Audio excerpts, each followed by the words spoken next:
Hey y'all, it's me Alex. Today I'm going to do a chatty get ready with me and I'm going to be talking about, it's about Nikkietutorials and coming out and being trans on the internet. Like I'm filming this Wednesday, I'm hopefully gonna post it Wednesday. But basically, like, I saw her coming out video and I thought, and like all of the drama surrounding that with like Two-Faced and the blackmail thing, and I thought, like, as a local gender transcender, you know, I feel like I might have some things to offer today. I'm going to be using my ABH and Jackie Aina palette because I thought that might go with what I'm wearing today. I mean, granted, from the waist down it's pajamas what I'm wearing today because I'm working from home, but I'm gonna be using this palette. But anyway, for those of you who don't know, which I don't know how you don't know, because at the time that I'm filming this, this has, like, her coming out video has over like 25 million views. But basically, Nikkietutorials posted a coming out video, basically coming out as a transgender woman. She has lived the majority of her life being able to present how she wanted to, and she grew up in a very accepting community. She basically said that the reason she was coming out now was because she was being blackmailed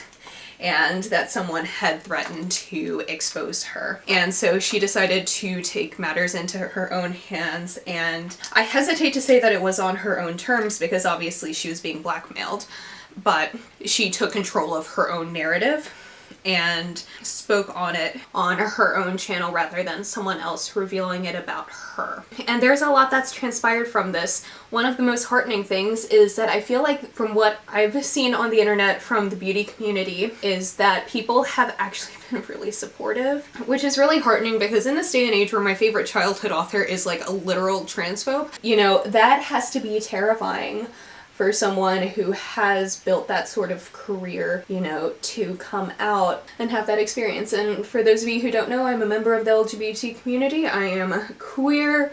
I am somewhere on the gender non-binary spectrum. I don't really like...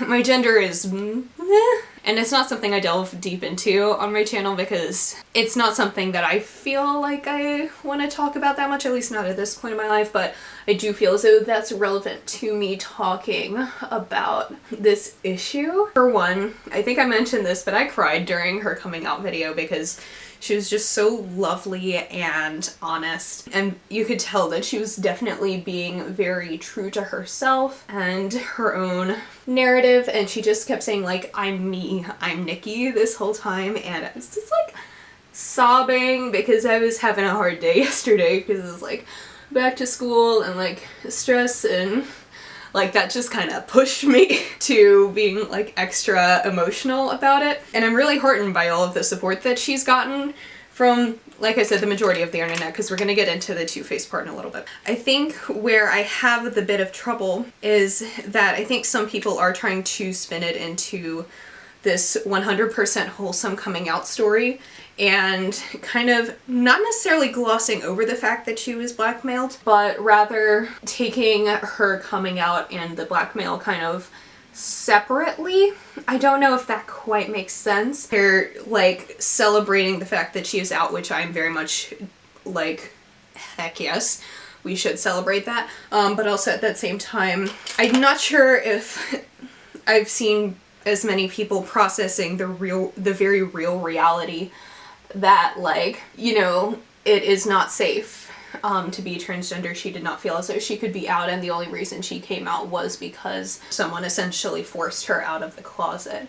And so I am very, very proud of her and so excited for her that she did take back her own narrative, and that she basically gave a big ol' screw you to the people who were trying to cause her harm by telling her story without her permission. But at that same time, I feel like we can't gloss over the fact that there was at least one person who, you know, was trying to cause her harm. And I think that's really indicative of kind of the state of the internet and the world in general for trans people, especially trans women, and kind of that sense of being forced out of the closet.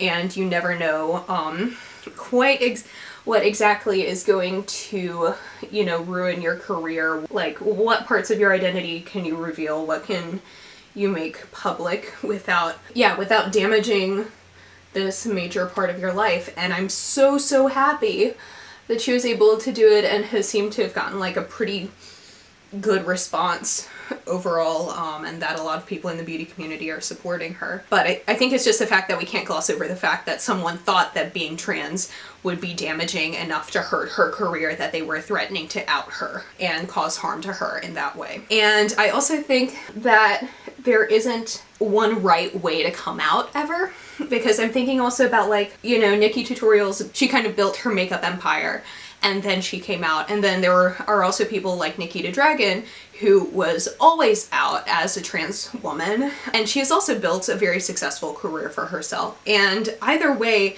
both of them will get backlash for being trans because, you know, to transphobes and to people who want to hate the LGBT community, there's no right time to come out, but they'll always claim that the time that someone chose to come out is the wrong time. But that's just because they don't want anyone to be out, not that they actually think that there's a right time. Well, this is very smudgy, but I'm looking like a whole ass Gerard Way, who's also a non-binary monarch. I was going to say like non-binary king or non-binary queen, but that kind of defeats the purpose of being non-binary, you know, but I'm looking like Gerard Way and I love this look actually. So that's kind of my feelings on that specific part of it, in that I'm so proud of her, and I'm grateful that we have yet another figure in the beauty community that we can look up to as a prominent member of the LGBT community. Because I'm always grateful, you know, I'm always like, when someone comes out, I'm like, yes, welcome to the club, like, please join us, we have cake. I'm always very excited about that. We can't gloss over the circumstances from which it happened, but I'm very proud of her for reclaiming her narrative. And that's more of what I wanted to talk about rather than the Too Faced part, but I feel like you can't tell this story without talking about Too Faced and Jared Blondino and his sister. Anyway, his sister had, like, in her Instagram bio for a bit, like, transgender, that's not the only thing she's lying about, which is obviously garbage. I was like, oh gosh, you know, whatever. Like, Too Faced is now owned by Estee Lauder, so it's not just like Jared Blondino who's a bigwig of the brand. And like, I don't know the ins and outs of businesses and stuff, so I can't claim to know the entirety of how things work, but basically Estee Lauder owns them now. Jared's sister also works for the brand. I don't know in what capacity, but I know she works for the brand. But anyway, she now worked, past tense, for the brand. Jared and Too Faced like put out a statement saying like, well, we're related, her views don't match mine, blah blah blah blah blah.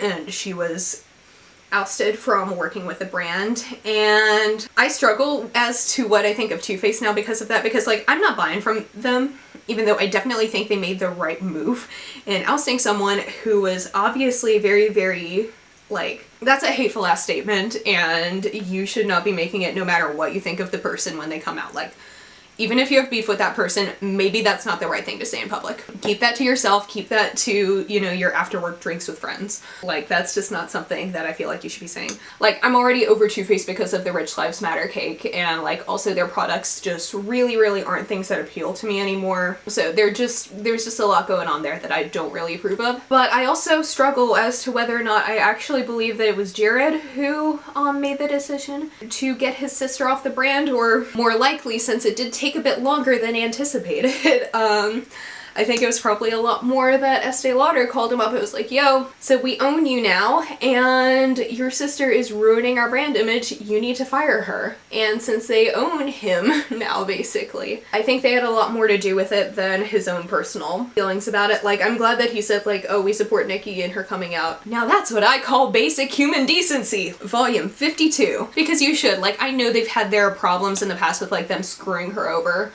with that collab, which is another reason I don't particularly like the brand, but they have just done so many things that I'm like, I don't know if I can actually believe that that is a decision that you would make of your own volition, rather than like the big old CEOs of the big old company, you know, making that decision for you, because it's 2020 and transphobia isn't friggin' profitable anymore. At least it shouldn't be. Transphobia should not be profitable in the year of our Lord 2020. In some cases it is, in some places it is, but not on this internet. Like, not in my corner of the internet. We're not gonna give transphobes our money 2020. So that's kind of my like quick little opinion on that, of like, I'm glad that she's like not a part of the company anymore, but I'm also not sure if they would have done that if it weren't for, you know, them being owned by a giant company who knew that like transphobia would be bad for their image, because I know that his sister had kind of been a loose cannon for their brand for many, many years, so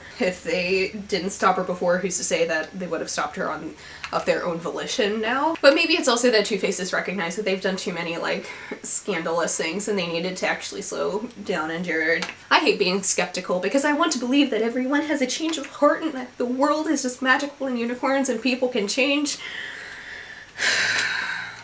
But I am a skeptic, my friends. And I think the only way to determine if someone has actually changed their heart and mind is not through just one incident where you can't tell if they made the right decision from their own change of heart or from a large corporation telling them to make the like difficult but good decision. The only thing that can tell you which way that is time. That means for right now I'm gonna be saving my money. While they did the right thing for whatever reason, I can't tell what that reason is until I'm able to kind of see their behavior play out a bit more than what they have now, because right now I feel like I can't trust them. I also want to allow everyone like grace in this world, because you know what? I'm about to graduate from seminary in May and I want to go into ministry, and grace is a thing that like the founder of United Methodism, John Wesley, he loved that shit. And I do too. But I'm grace plus skepticism. So anyway, I'm gonna put on my lipstick. Milani69. Okay, so that's it for this video. Moral of the story, transphobia isn't welcome around these parts. At least not in my part of the beauty community, and I hope it won't be welcome in your parts too. I'm so happy for Nikkie that even under the incredibly awful circumstances that she had to come out, that she was able to come out, and that despite what a few niche people on the internet might be saying, that she still has gotten a really positive response, and that she does have a lot of people out there who support her, myself included. Although, given that she was able to give that gigantic screw you to the person who blackmailed her, I think she's strong enough that she doesn't even need my support. But I'm doing it anyway because I think she's badass. Maybe come put makeup on my face one day. I don't know. Anyway, I hope you enjoyed this video. I just I felt the need to make it. But anyway, that's it. Thank you so much for watching. Please be sure to give this video a thumbs up if you like it, and subscribe down below if you want to see more videos from me. And I'll see you on my next one. Hope you'll have a wonderful day. Bye!